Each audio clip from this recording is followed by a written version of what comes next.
Magandang umaga sa inyong lahat mga idol. Nandito tayo ngayon sa Anbayakub, Morong Bataan. Actually, kahapon pa kami ng umaga nandito at nandun kami naka-ST sa may bandang itaas. So, ngayong umaga bumabala ako dito para kumain ng almusal mga idol dahil ang kainan ng mga driver daw dito ay dyan banda sa may bandang itaas na yan. So punta tayo mamaya dyan para kumain ng ating almusal.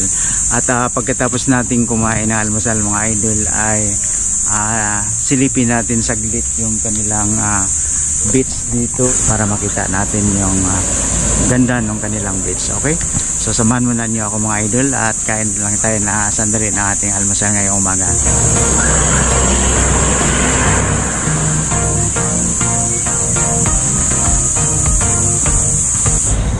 So nandito na tayo. Good morning ma'am.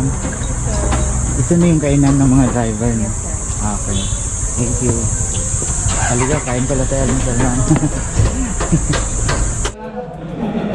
Muna tatanungin na namin kayo agad. Okay, paano na ito? Ano ba yung paano? First, hindi sa Coffee. ano ba? Wala. Ano ba nangyari?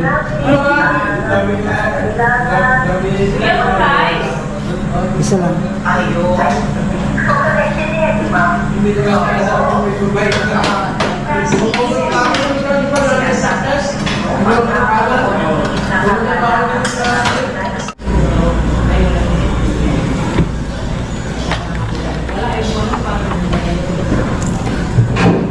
Okay, so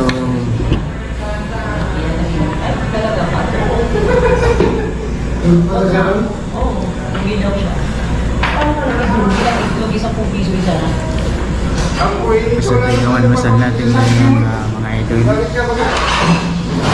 Rice, embutido, may sabaw at egg.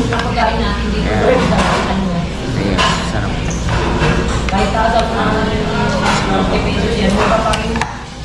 tayo sa grasya na ibigay natin Panginoon Diyos mga idol.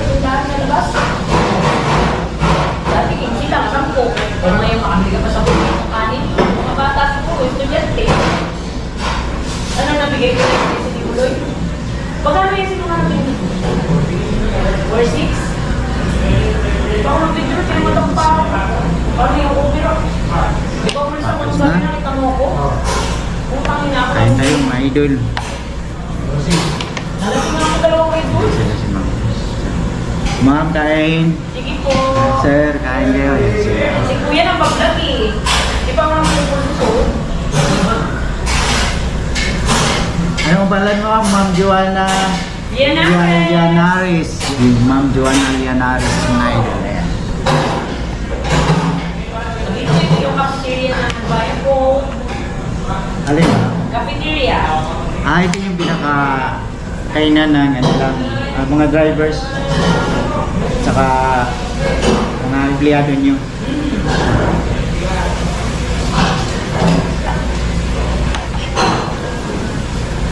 Okay, kain na tayo mga idol.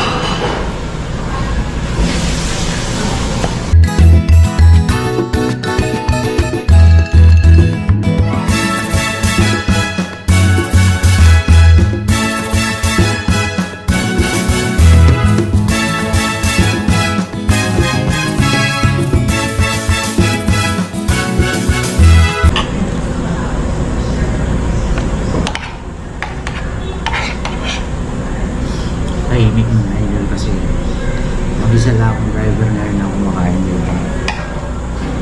Kaya tahimik mo talaga. Pagdaw sa inyo. Ay, hindi ko na hindi ko kamo nabilis kung 20 na yung ano na yung soda. So wala ibang kumakain dito. Sa susunod na lang. Walang isang driver kumakain ngayon. Pagkatapos nito natin kumain ng almusal. Punta tayo saglit doon sa beach nila para silipin natin yung beach nila mga idol. Okay?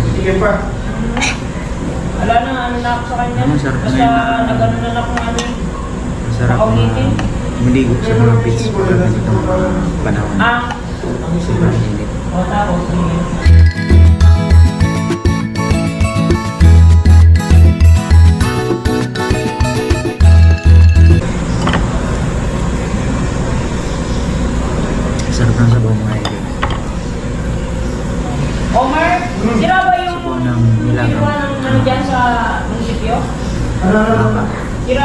ATM machine? Hindi. Ito lang. Wala yung laman eh. Parang doon na lang ako parang mamaya. Yung sa bola yung dumating. Ha? Mainit na eh. Maglalakad pa ako mamaya. Doon at least. So, tayo mga Kahit idol. mo kung na lang ako mabilis ko.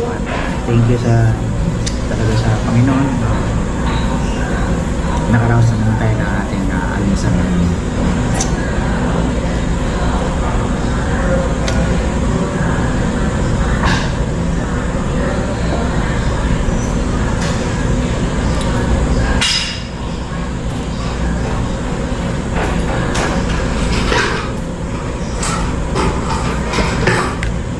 So, siya nga pala mga idol, bago tayo mag-proceed doon sa beach nila, ay balik muna tayo doon sa ating service dahil medyo palubat na yung battery ng ating GoPro.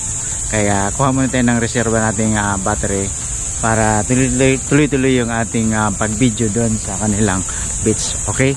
Let's go! Okay, so yan yung service natin ngayon mga idol. Hindi yung Toyota Innova yung dala natin ngayon, kundi isang bagong Hyundai Staria. Okay, so yan siya ay mga idol, yan kulay black. Okay, so yan pakita ko lang kunti sa inyo sa loob mga idol.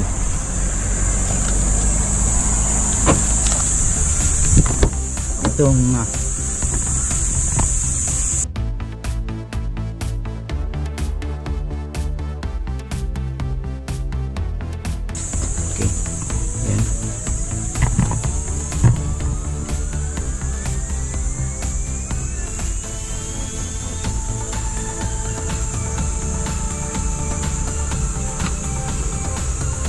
ayan.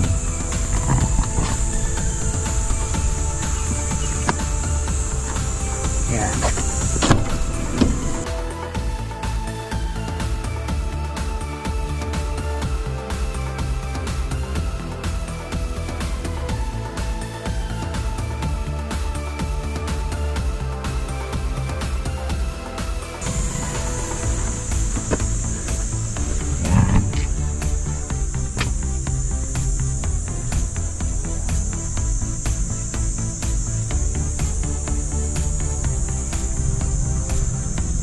Okay, so ayan na mga idol at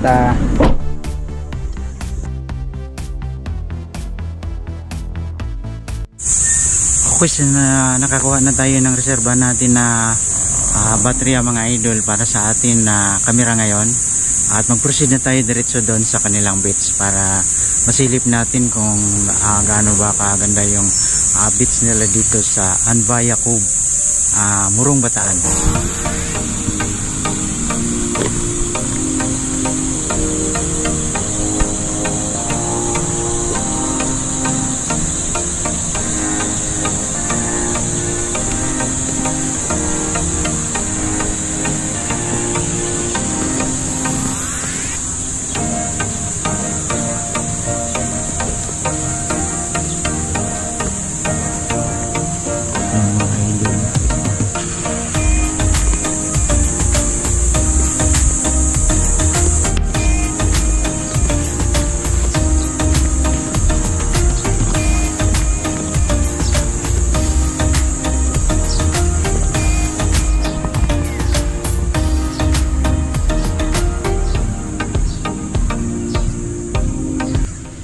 Kahapon ko pa gustong pumunta dito mga idol, kaso lang napakainit nung pagdating namin, sobrang init, kaya hindi na ako tumuloy na dumiretso dito. At minabuti ko na lang na ngayong umaga na para hindi naman siya ganun kainit. So dyan mga idol, ayan yung kanilang swimming pool.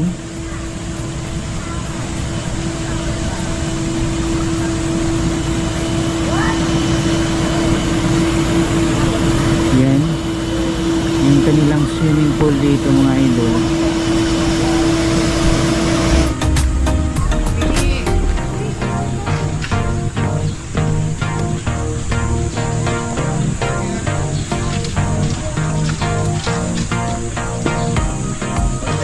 morning. So, nagpaalam tayo sa guardian nila dito mga idol.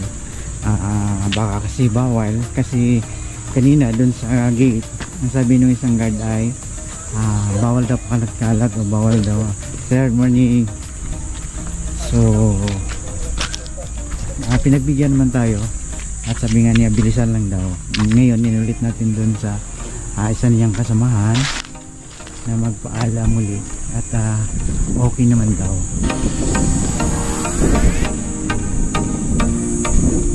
So yan, napakabuhangin dito.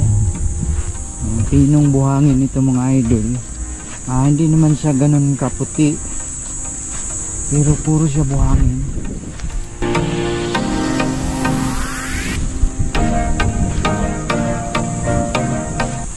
So lapit pa tayo doon sa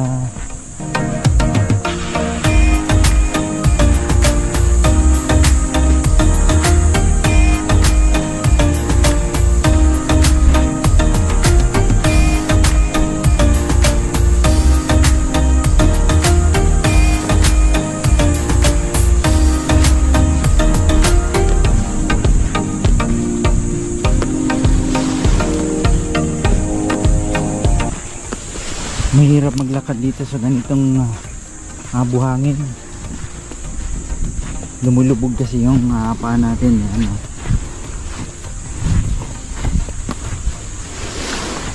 Lumulubog yung sapatos natin. So punta tayo dito sa pinakagilid.